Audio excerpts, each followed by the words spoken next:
Hello, ladies and gentlemen, and welcome back to the Ultimate Doctor Who Marathon.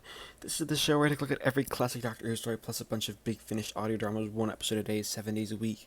And today, on the 23rd of June 2019, we are starting to look at the first story in Season 16 of the classic series, the Ribos Operation, written by Robert Holmes, and of course starring Tom Baker, and introducing a new companion. Now, the Ribos operation gets off to a great start with part one.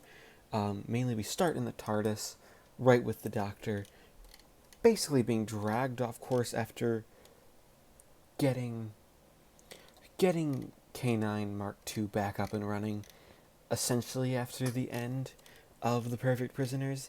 Yes, I would say The Perfect Prisoners was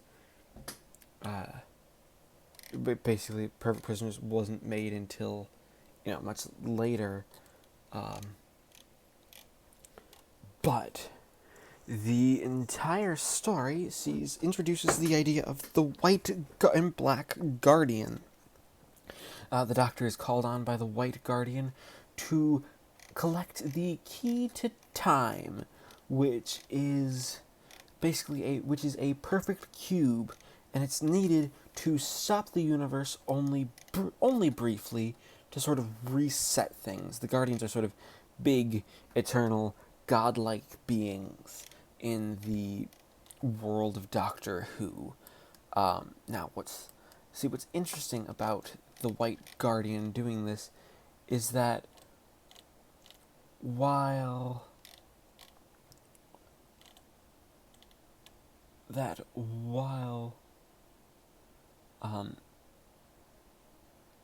the Doctor, has a choice, he's told flat out that if he refuses to try to find the 6 segments of the key to time, that he will that nothing will happen, ever. The universe will basically stop. This is one of those. There's basically so the Doctor ends up volunteering, not entirely on his own free will, but this isn't I'm angry at the Time Lords Doctor for making me do this. It's more of, well, I have to do this because it's only, because without it, we're not going to be able to sort of survive. It's one of those stories where where the Doctor realizes he has to do sort of this duty, basically to keep the universe going, and it's his job as a Time Lord to fulfill this, and not anyone else's. Now, what else is interesting? What else is interesting immediately after this scene is that we get introduced to the new companion chosen by the White Guardian from the Time Lords to help the Doctor search for the key to time. Romanadvoratralundar, played by the late great Mary Tamm. Now, Mary Tamm immediately gets one of those great little introductions, mainly because Romana and the Doctor don't immediately mix as characters. I'm calling her Romana because that's what the Doctor's going to call him. That's what she's credited as, and her full name would take a long while to say, and basically pad out this review almost unnecessarily. But Romana as a character is essentially, basically looks down at the Doctor, because this is where we learn the Doctor, only passed the Time Lord Academy with a 51% on his second attempt. He's forgotten his own age. He's 759. He thinks he's only 756, meaning he's lost count somewhere, because obviously the implication is that she got it from the time. Romana got this information from the Time Lord's records, and as characters, they don't initially get along, which is great. Now, there's this even point when they eventually arrive on Ribos. So they're given the core to the key to time, which acts as a tracer, so they can find it. whilst, which enrages the Doctor further because they plug it into the TARDIS console room in a hole that was made specifically for that purpose, meaning someone's blown a hole in the TARDIS, something that the Doctor won't stand for. Oddly enough, their bickering throughout this first episode is great. You really see, like, yeah, they're sort of just thrown together by necessity. The Doctor even said, can I do this alone? I really don't want a companion, which thematically fits right after losing Anne Kelso, as a character and as a potential friend.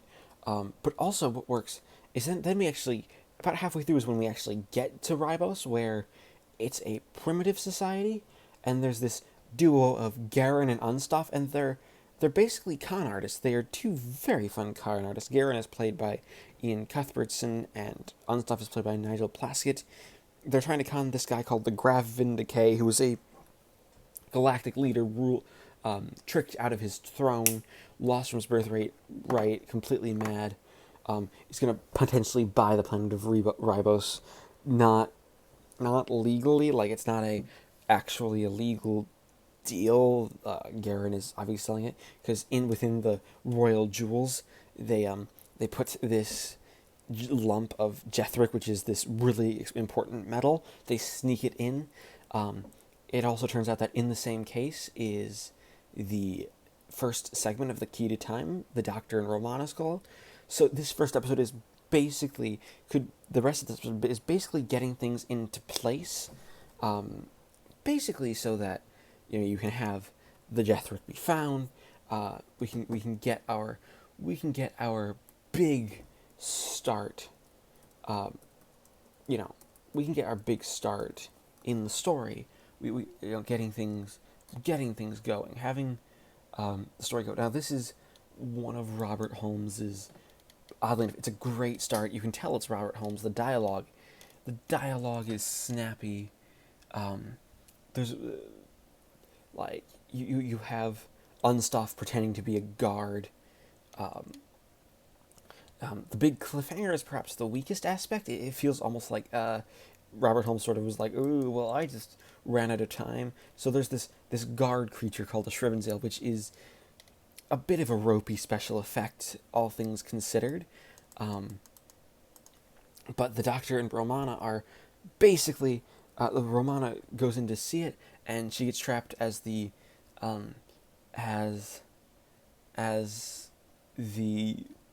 door to the chamber with the Shrivenzale is lowered. So Romana is trapped halfway under the door. So that's where the episode ends, and that's a bit of a shame. It's just the cliffhanger is just really weak because the first episode was going along with a snappy pace. We were getting into our characters. It was a lot of fun, but it just sort of ends rather sadly, and it not nearly with as much pep. So overall, I'm going to give the Ribos Operation Part 1 a 9 out of 10. It is the 24th of June 2019, and I just finished watching Part 2 of the Ribos Operation.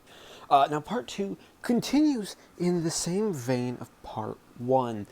We really seem to get quite a lot of what Garen and Unstoff's scheme is for the Graf Vindicay. Now, you're seeing throughout the entire episode that the Graf is clearly insane. Garen and Unstoff are in a very difficult position here because, well, this guy's crazy, and not only does he he's trying to basically take over the galaxy.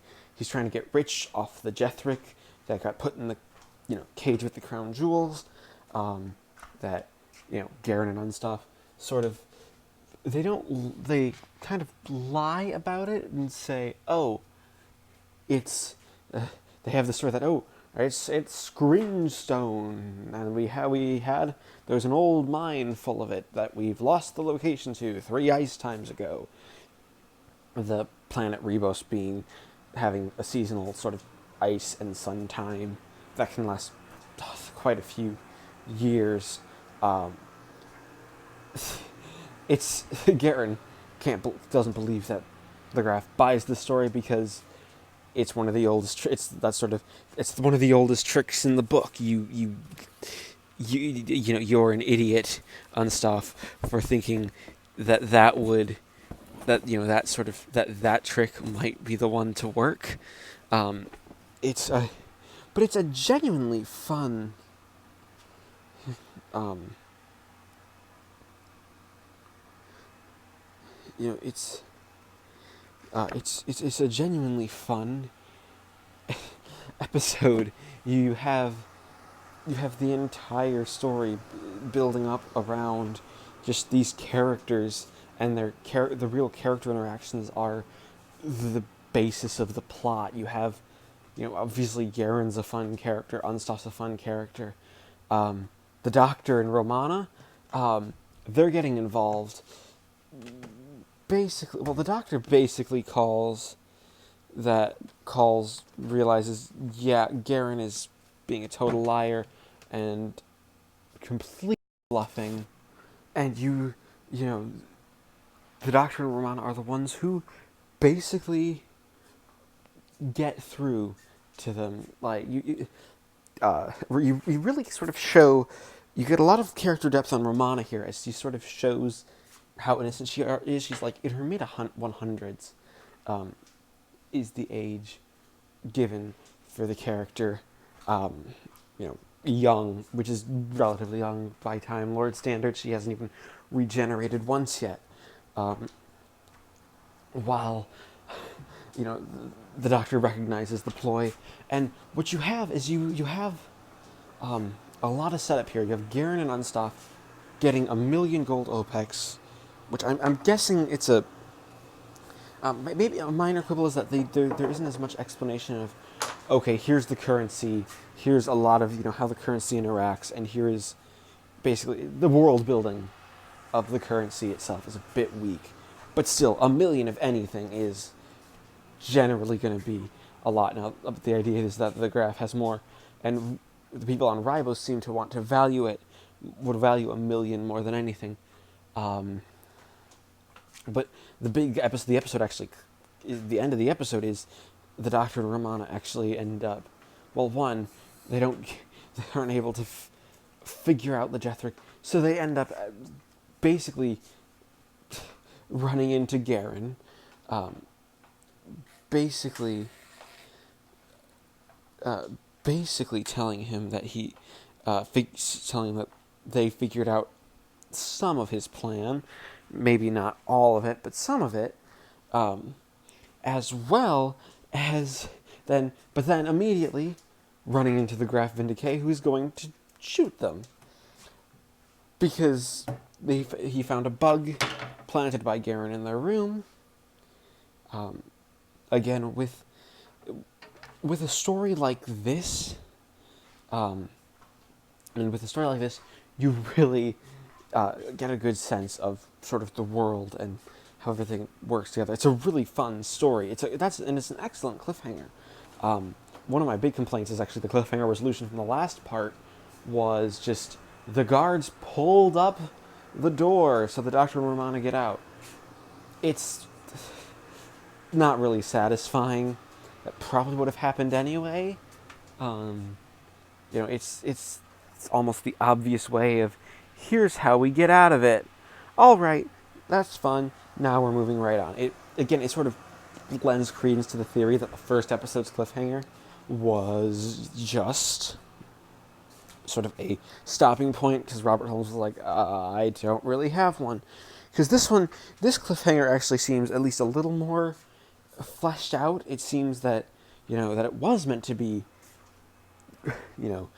them being threatened by the Graf Vindicay, is in a genuinely well-developed, well-written cliffhanger. And as a story that really sells the story itself, that this is a good cliffhanger. Also, you have a lot of the story is just a bunch of punchy dialogue and rushing back and forth between characters, into what amounts to be just a really solid story. So overall, I'm going to give the Ribos Operation Part 2 another 9 out of 10. It is the 24th of June 2019, and I just finished watching part 3 of the Ribos operation. Now, part 3 of the Ribos operation is where the story, I think, thrusts off the couple of troubles that it's had in getting going and becomes an amazing example of how to write a good Doctor Who story. Robert Holmes' script, as always, is on top form, especially here, with all the characters, sort of building up to this big grand finale. You have the Doctor, Romana, and Garen basically locked up for quite a large portion of the episode. Intentionally so, because it actually allows a great way to get some exposition in, even this late in in the story. It's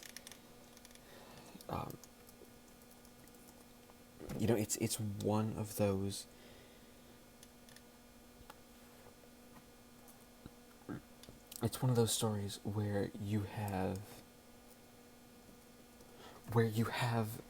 the opportunity here to be telling the story whilst allowing things to continue. The Doctor and Romana here are great. They you get basically this idea that Garen's backstory here, that he's been traveling the cosmos essentially indefinitely, and in doing so, he has become a character where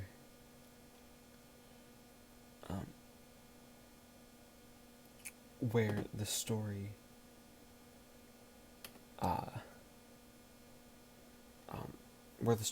really seems to shine, is that he's been doing these cons forever, since he left Earth.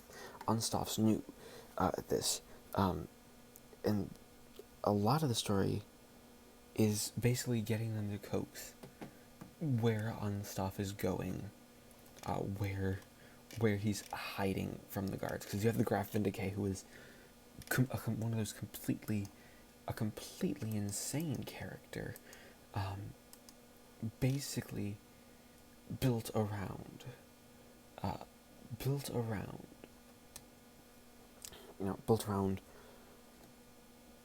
trying to conquer this world, wanting that trick. He realizes by talking to the captain of the Shreves, who are basically the guards in charge of stealing stuff, that the whole Jethric thing was fake. This entire, this was all a big sort of con, and the Jethric is also, coincidentally, the first segment of the Key to Time. That's one of the big reveals here. This third episode is full, packed to the brim with big reveals, trying to get us just basically into the story, get the story finished in a way that it works well. It's and as a story, it does a very good job of doing that.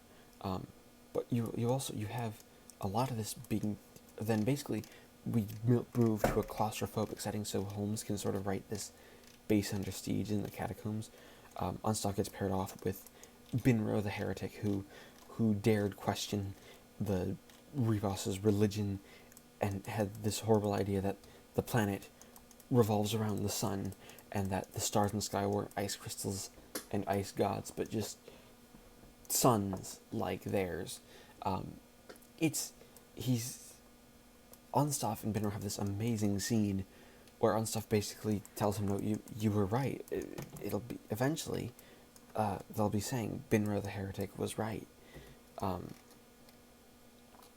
It's actually really touching, and seeing the character basically be given a reason to live after this, because he's being vindicated and told that no, you were right. This was, this is how the world actually works. It's really, really good, and really, really nice.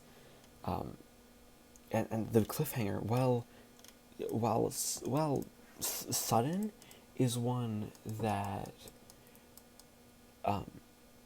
it's very sudden, but very much tense as the Dr. K9 and Romana, and who K9 gets brought into this story basically because he gets to help the Doctor and Romana and Garen escape. They hide in the catacombs, and the Graf is on the verge of finding them, and the Doctor makes a noise that gets heard. It's something like this that is just amazing. It's a great episode. It's oddly enough, as a part 3, it is great. So overall, I'm going to give the Ribos Operation Part 3 a 10 out of 10. It is the 25th of June, 2019, and I just finished watching Part 4 of the Ribos Operation. And this is where the story goes really dark, like, almost incredibly so.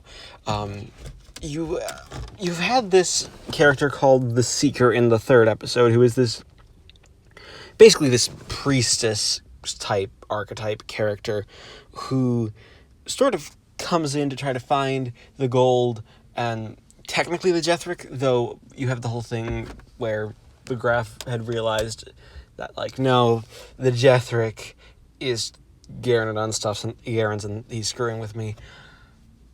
But she's been predicting that all but one are doomed to die, and in Part 4 of the Ribos Operation, only the Doctor gets out of the caves alive at the very end. Like, this is an episode where you see the Graf Vindicate slowly go down just into outright insanity and have a mental breakdown.